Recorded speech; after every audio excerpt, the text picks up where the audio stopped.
Hello friends, welcome back to my channel. అందరూ ఎలా ఉన్నారండి? అందరూ బాగున్నారా? ఈరోజు మన ఛానల్లో కర్డ్ రైస్ హోటల్ స్టైల్లో చూపించబోతున్నాను. ముందుగా ఒక కడాయి తీసుకుని దానిలో కొంచెం ఆయిల్ వేసుకున్నాను.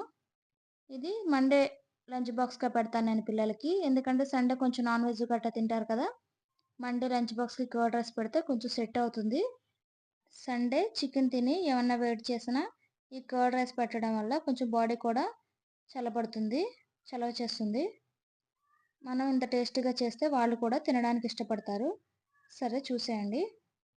ముందుగా ఒక కడాయి తీసుకుని దాంట్లో కొంచెం ఆయిల్ వేసుకున్నాను. కొంచెమే పచ్చిశనగపప్పు, వేరుశనగ గుళ్ళు వేసుకున్నాను. ఇవి వేసుకున్నా పర్లేదు, స్కిప్ చేసేసినా పర్లేదు. వేసుకుంటే కొంచెం పల్లీలు తగిలి టేస్ట్ బాగుంటుంది, వేసుకపోయినా టేస్ట్ బాగుంటుంది. ఆ రెండు నీట్గా ఫ్రై చేసుకోవాలి. ఇది హోటల్ స్టైల్ అండి. దానిమ్మకాయ ఒకటి ఉంటే చాలు. ఇంట్లో ఇంకా అన్నీ ఇంట్లోనే ఉంటాయి కదా, చాలా టేస్టీగా ఉంటుంది. పెరుగన్నమే కదా, పిల్లలకి ఏం బాగుంటుంది అనుకోవద్దండి, చాలా టేస్టీగా ఉంటుంది. వాళ్ళకి ఎప్పుడైనా కొంచెం వేడి చేసినా, కొంచెం హెల్త్గా బాగోకపోయినా ఇలా చేసి పెట్టండి, చాలా బాగుంటుంది. ఆ రెండు ఫ్రై అయిన తర్వాత జీలకర్ర, ఆవాలు వేసుకుంటాను. మీరు ఎప్పుడైనా ఈ స్టైల్లో ట్రై చేశారా? నేనైతే ఎప్పుడైనా కొంచెం హెల్త్ బాగున్నప్పుడల్లా ఇలా చేసి పెడుతూ ఉంటాను. ఒక దానిమ్మకాయ ఉంటే చాలు, వాళ్ళే అడుగుతారు కర్డ్ రైస్ చేయమ్మా అని. ఆవాలు, జీలకర్ర కూడా కొంచెం కొంచెం వేసుకున్నాను. ఇది దద్దోజనం కాదండి, దద్దోజనం కంటే ఒక్క తాలింపు ఒకటే వేస్తాము. కొంచెం కిస్మిస్, జీడిపప్పు వేసుకున్నాను. కిస్మిస్ ఎక్కువగా వేసుకోండి, టేస్ట్ బాగుంటుంది, చాలా బాగుంటుంది. నేను ఎప్పుడు చేసినా ఇది చేస్తాను. దద్దోజనం కూడా చేస్తాను కానీ అది తక్కువగా చేస్తాను. ఇదంటే ఇష్టపడతారు, నాకు ఇష్టం అండి ఇది. ఒకసారి ఇలా ట్రై చేసి చూడండి. ఎప్పుడైనా జర్నీకైనా 2 డేస్ పట్టుకెళ్ళడానికి కూడా బాగుంటుంది. జర్నీకైనా తీసుకెళ్ళొచ్చు. ఎందుకంటే జర్నీకి పెరుగు ఒకటి, రైస్ ఒకటి ఇలా సపరేట్గా తీసుకెళ్ళడం ఇదంతా కష్టంగా ఉంటుంది కదా. మనం ఇలా రెడీ చేసేసుకుని ఒక బాక్స్లో పెట్టుకుని మనం తినేటప్పుడు కొంచెం వాటర్ కలుపుకోవాలి. తెలుసు కదా, పెరుగు కొంచెం వాటర్ని అబ్జర్వ్ చేసేస్తుంది, డ్రైగా అయిపోతుంది. మనం తినేటప్పుడు కొంచెం వాటర్ కలుపుకుంటే సరిపోతుంది. ఇప్పుడు కొంచెం మిర్చి, కర్రీ లీవ్స్ వేసేసుకున్నాను కదా, మిర్చి, ఆనియన్స్ కూడా వేసేసుకుంటున్నాను. ఆనియన్స్ అస్సలు ఫ్రై అవ్వకూడదండి, ఆ వేడికి కొంచెం మగ్గితే చాలు, ఒక 1 మినిట్ ఉంటే చాలు. ఎందుకంటే ఆ మరీ పచ్చిదనం ఉండకూడదని వేస్తాము. లేదు మీకు పచ్చిదనం కావాలనుకుంటే పచ్చిగా వేసుకోండి, ఇలా వేస్తే టేస్ట్ బాగుంటుంది. అన్నీ వేసేసాను కదా, కొత్తిమీర కూడా వేసేసుకున్నాను. ఇప్పుడు గ్యాస్ ఆఫ్ చేసేస్తాను.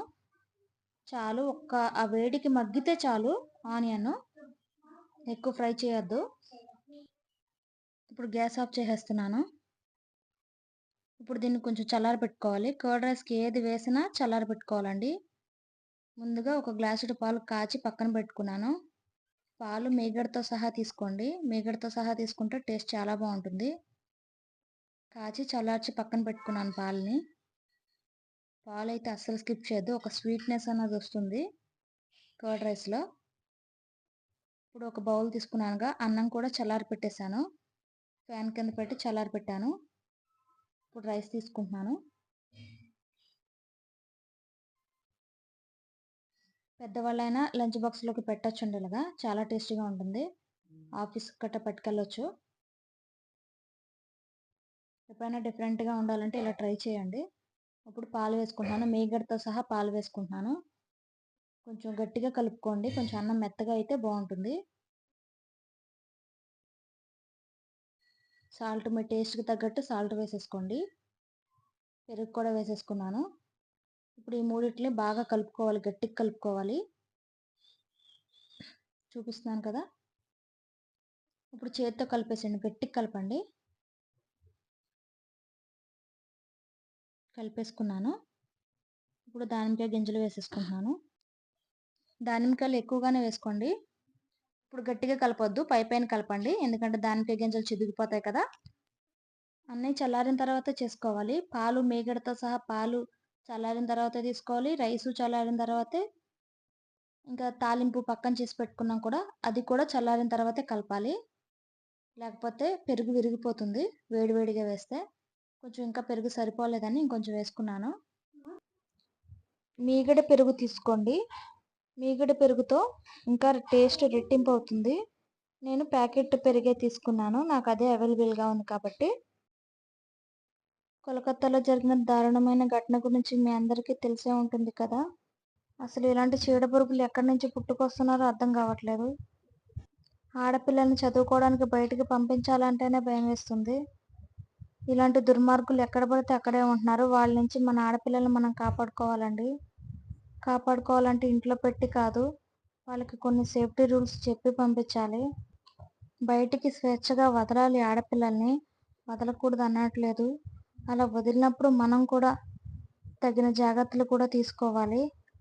అలాగే మగపిల్లల్ని పెంచే తల్లిదండ్రులు కూడా ఆడపిల్ల యొక్క వాల్యూ తెలియచేయాలి. ఆడపిల్లల్ని ఏ స్వభావంతో చూడాలి అన్నది తెలియచేయాలి. ఆడపిల్లలకి రెస్పెక్ట్ ఇవ్వాలి అని తెలియచేయండి. ఇలాంటివన్నీ చిన్నప్పటి నుంచి తెలియచేయడం వల్ల సమాజంలో కొంతలో కొంత మార్పునైనా తీసుకురావచ్చు మనం. ఆ విషయం గురించి తెలిసిన కాడ నుంచి బాధగా అనిపించి మీతో మాట్లాడాను. వీటిలో ఏమన్నా తప్పులుంటే క్షమించండి. నేను చెప్పాలనుకున్నదైతే మీకు అర్థమైందనుకుంటాను. ఏమన్నా తప్పుగా మాట్లాడుంటే మటికి క్షమించండి. కర్డ్ రైస్ రెడీ అయిపోయింది కదా! బాక్స్ ప్యాక్ చేసేస్తున్నాను. Thank you for watching. Thank you so much.